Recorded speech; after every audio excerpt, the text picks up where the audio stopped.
Bom dia a todos vocês, como vocês estão? Espero em Deus que todos vocês estejam muito bem. Para nossa aula de hoje, eu quero começar lendo o que está registrado em 2 Reis 4, os versos 1 até o verso 7. Ele começa dizendo assim: certa mulher, das mulheres dos discípulos dos profetas, chamou a Eliseu dizendo: meu marido, teu servo, morreu, e tu sabes que ele temia ao Senhor.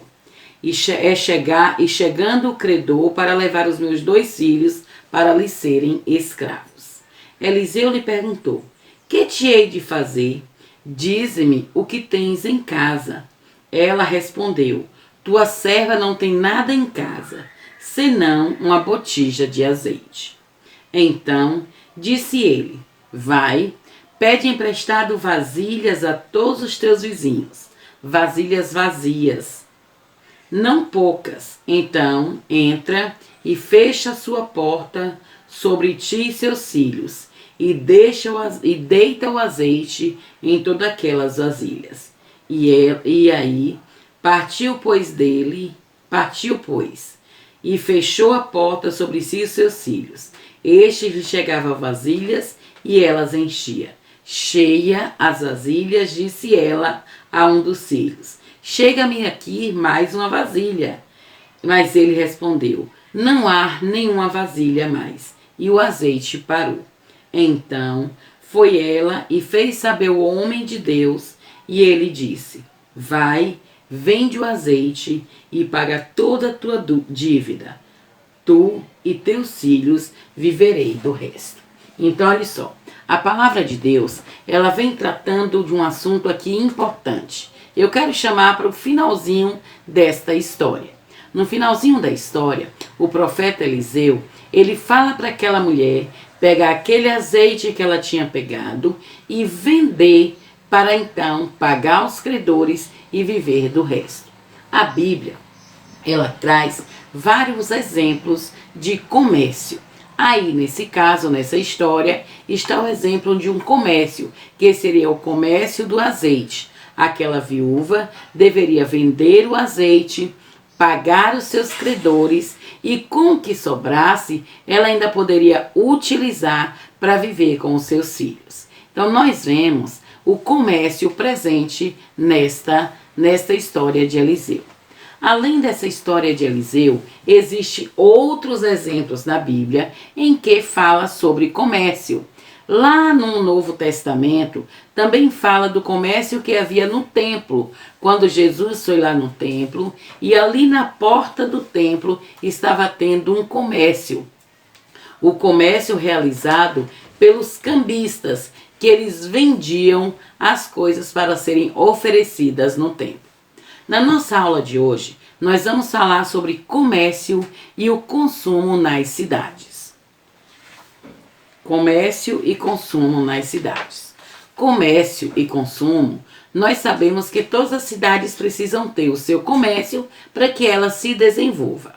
Nas lojas, nos supermercados e em outros grandes centros de venda existentes nas cidades, nós podemos encontrar produtos variados que atendem a diferentes necessidades e gostos e despertam o desejo de consumo entre os grupos sociais. Então, nós podemos ver que o comércio ele é desempenhado e desenvolvido em todas as cidades. As múltiplas mercadorias disponíveis atualmente e os estabelecimentos comerciais em que eles são vendidos, eles expressam características do nosso tempo. Então, olha só, nós podemos ver as lojas, os supermercados, eles têm características dos nossos tempos.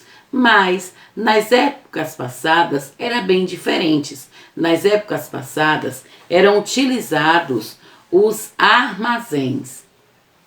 Nos armazéns, eles eram diferentes dos hipermercados que existem hoje. Hoje, você tem chamado comércio self-service. No passado, não. Você chegava no armazém, pedia o que queria, e aí o balconista ia lá dentro, trazia a sua mercadoria, enrolava e te entregava. Então, os antigos armazéns eram desta maneira.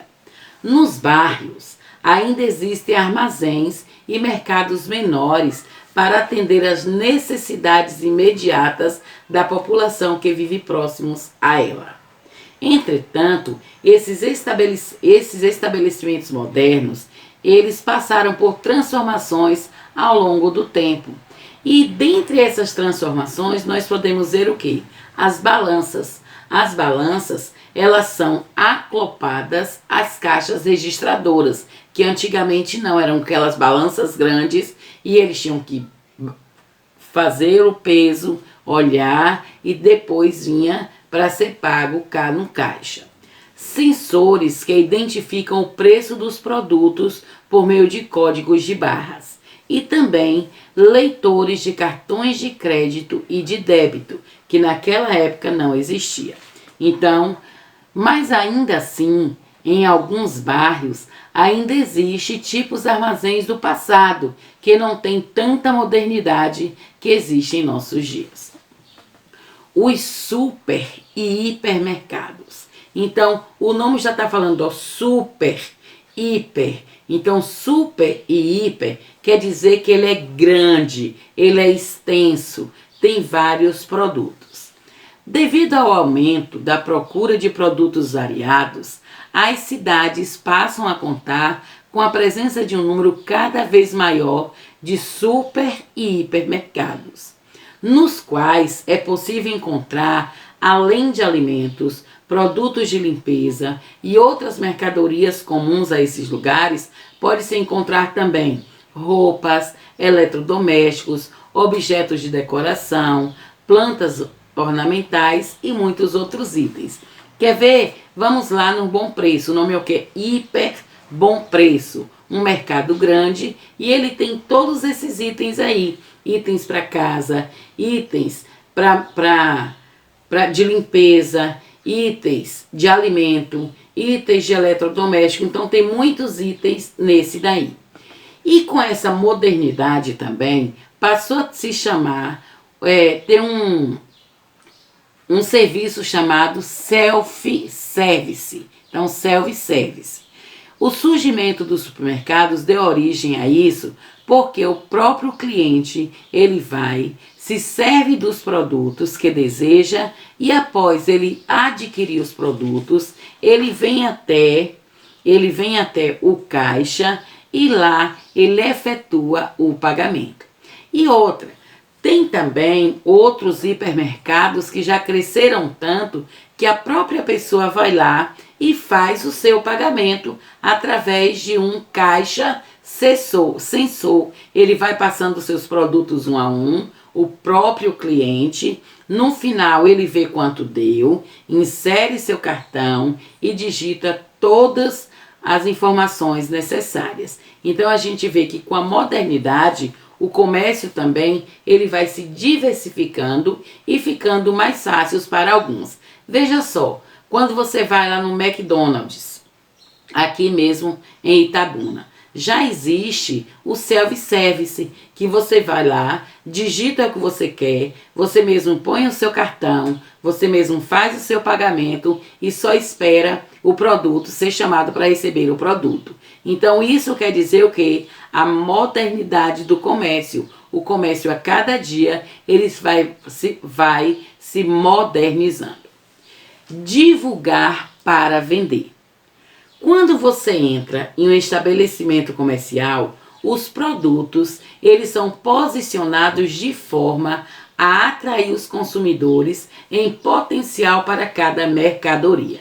Veja só, quando você vai nesses mercados aí, essas coisas que nós utilizamos diariamente, elas ficam ou nas prateleiras de baixo ou elas ficam nas prateleiras de cima. Por quê? Porque você vai pegar elas de qualquer jeito. Então, no centro das prateleiras, eles vão colocar aqueles itens que não temos tanta necessidade, como as bolachas, os chocolates, naquelas de produtos de higiene.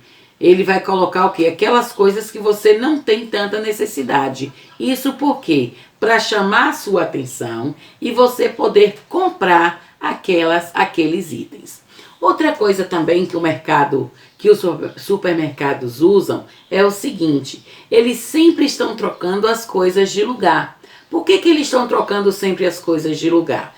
Porque quando você volta novamente naquele supermercado, você já sabe onde está o produto que você quer. Então você vai direto, pega o produto e sai.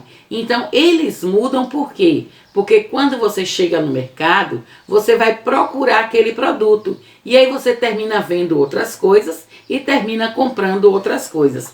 Às vezes, coisas que você nem tem necessidade. Nós já ouvimos dizer, uma frase aí que é dita em todo mundo é o seguinte: a propaganda é a alma do negócio. E outra frase também é o seguinte: o que não é visto não é lembrado. Então essas duas frases aí, elas servem quando nós falamos de propaganda. Todos os produtos, eles precisam ser divulgados. As pessoas precisam conhecer os produtos.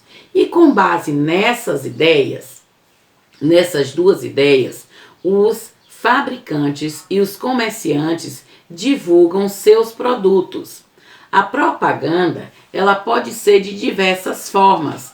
Elas podem ser por meio da TV, por meio do rádio, por meio da internet, por meio de jornais, por meio de revista, por meio de folders, por meio, de boca a boca. Então, existem várias maneiras de se fazer uma propaganda. Como, por exemplo, você gosta de um produto. Aí você vai falar desse produto para mim. Na realidade, você está fazendo uma propaganda. Então, a propaganda é a alma do negócio. Quanto mais propagandas, mais vendas. Por isso que quando a gente vê lá a TV, tem um monte de propaganda. Até mesmo quando você vai lá fazer uma pesquisa no Google, lá no Google, às vezes tem propagandas até que tentam cobrir aquilo que você quer pesquisar. Então essas propagandas servem porque elas são a alma do negócio. Então ele só existe, como eu falei, vários tipos de propagandas. E quem é o alvo dessas propagandas? O alvo dessas propagandas é você e eu, como consumidores. Nós somos o alvo número 1 das propagandas. Tanto no comércio presencial quanto no comércio eletrônico, ocorre uma forte comunicação. Essa forte comunicação se dá entre quem? Se dá entre o fabricante, o vendedor e o consumidor. Então, olha só, o fabricante. As propagandas do fabricante, eles estão direcionadas ao vendedor. O vendedor, ele precisa conhecer o produto que ele vai vender. E o vendedor, por sua vez, ele usa também propagandas para atingir o público-alvo dele, que é o consumidor. Então, esses três estão interligados e eles precisam também falar sobre o seu produto, que é o quê? O fabricante, o vendedor e o consumidor. A propaganda, ele é o agente que atua como intermediária das negociações. Então, a propaganda é a alma do negócio.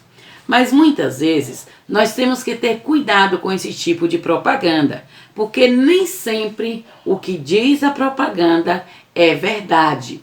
Às vezes está uma propaganda lá e as pessoas vão só acreditando na propaganda, terminam comprando o produto e no final não é nada daquilo que se é esperado.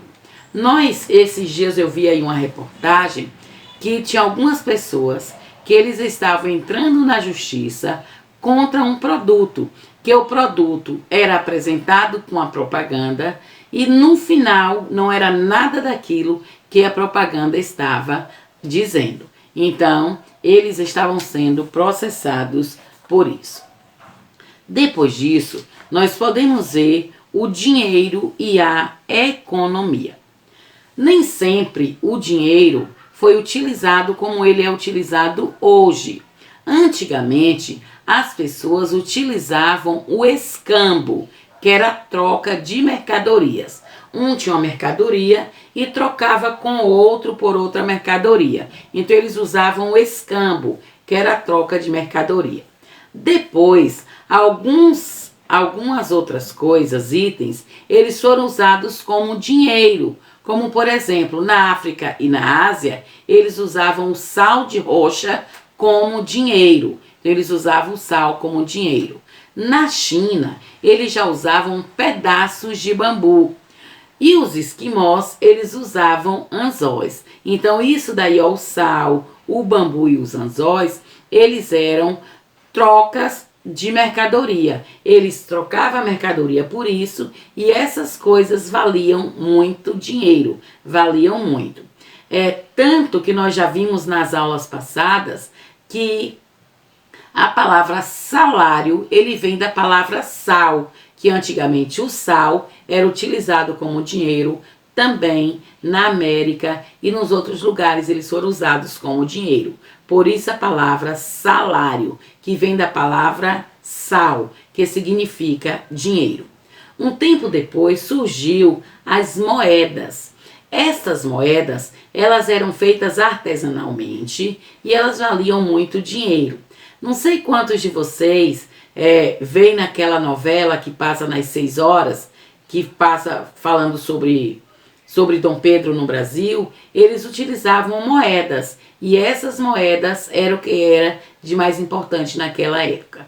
Depois surgiu o dinheiro, como nós conhecemos hoje, as cédulas e as moedas. E um tempo depois que foram inventadas as transações bancárias, foi tendo mais bancos, e aí eles começaram a fazer o dinheiro de plástico, que é os cartões de crédito e os cartões de débito. E também surgiram os cheques. Então vimos que até os nossos dias, o dinheiro e a economia, ele passou por etapas. Primeiro, o escambo, que era a troca de materiais ou de mercadorias. Depois veio usando um único elemento, que foi o sal. Depois veio as moedas. Depois veio, como nós conhecemos, as cédulas e as moedas. E depois de tudo, veio os cheques e os cartões de créditos, que também são utilizados no comércio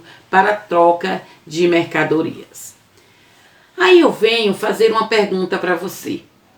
É necessário tudo o que nós queremos? Muitas vezes, nós queremos muitas coisas. Coisas que nem temos necessidade. Apenas porque vemos a propaganda, achamos que aquele negócio é bom para o momento, compramos. E depois você nunca utiliza aquele material. Ou se utiliza tão pouquinho que não vai fazer nem diferença.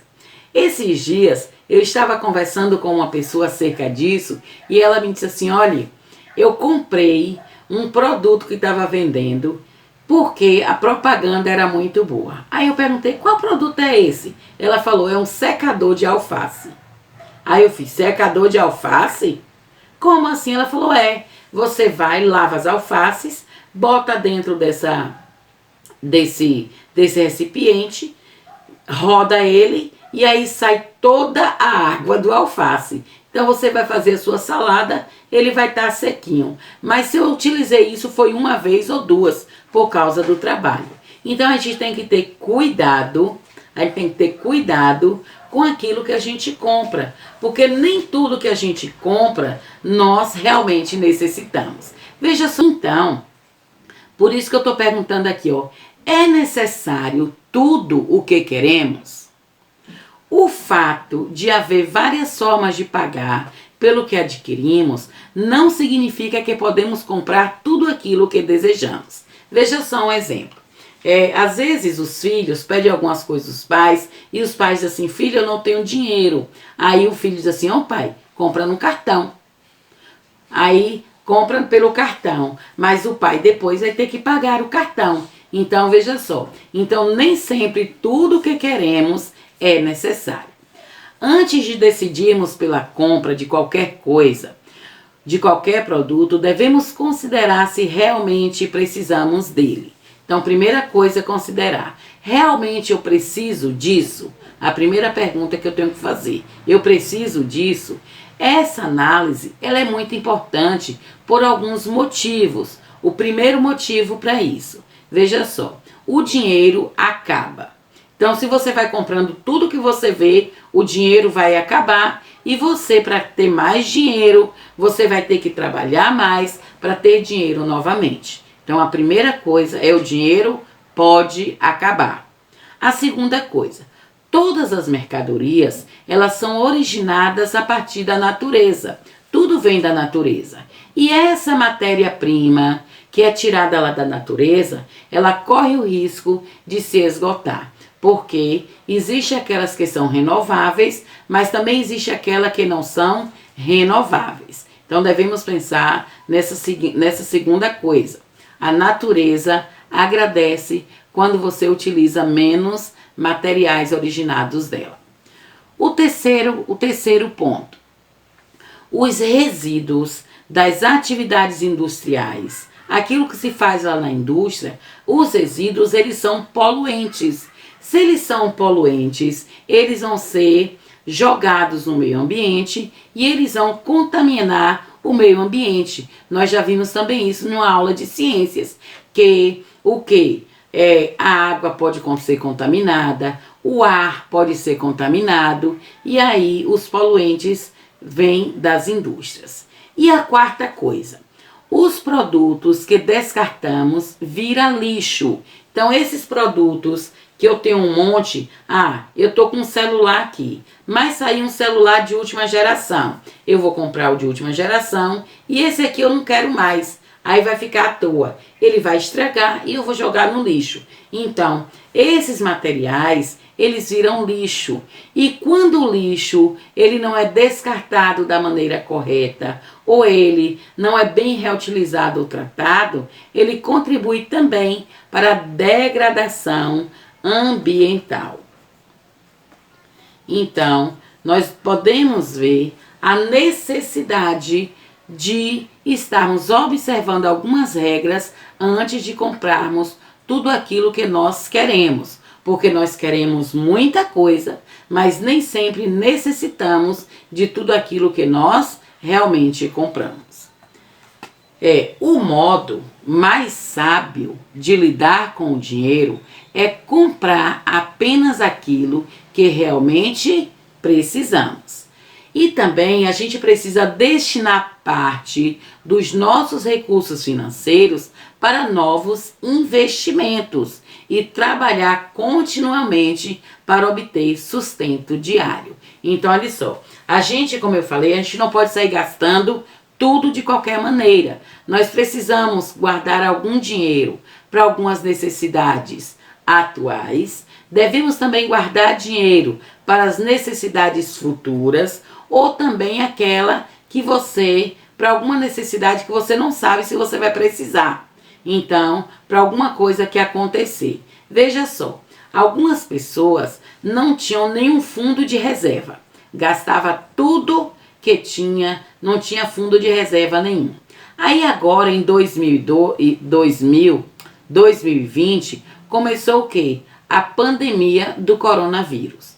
Muitas lojas teve que fechar, muitas indústrias tiveram que fechar e muitas pessoas ficaram desempregadas.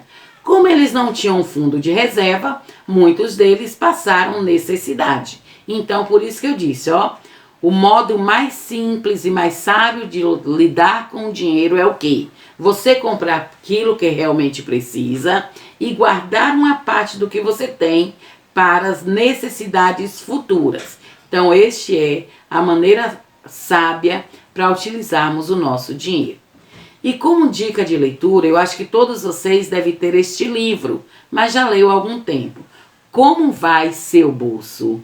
Então, é muito importante esse livro para vocês verem como é que vai o seu bolso. A história é muito boa e quem não tiver ele, pode baixar na internet e lê-lo na íntegra. É um livro muito bom. Então, na nossa aula de hoje, nós falamos sobre a importância do comércio e do dinheiro. Então, nós vemos aqui a importância disso tudo, o comércio e o consumo nas cidades. Então, que nós possamos consumir com sabedoria. Beijos e até a próxima aula, meus amores.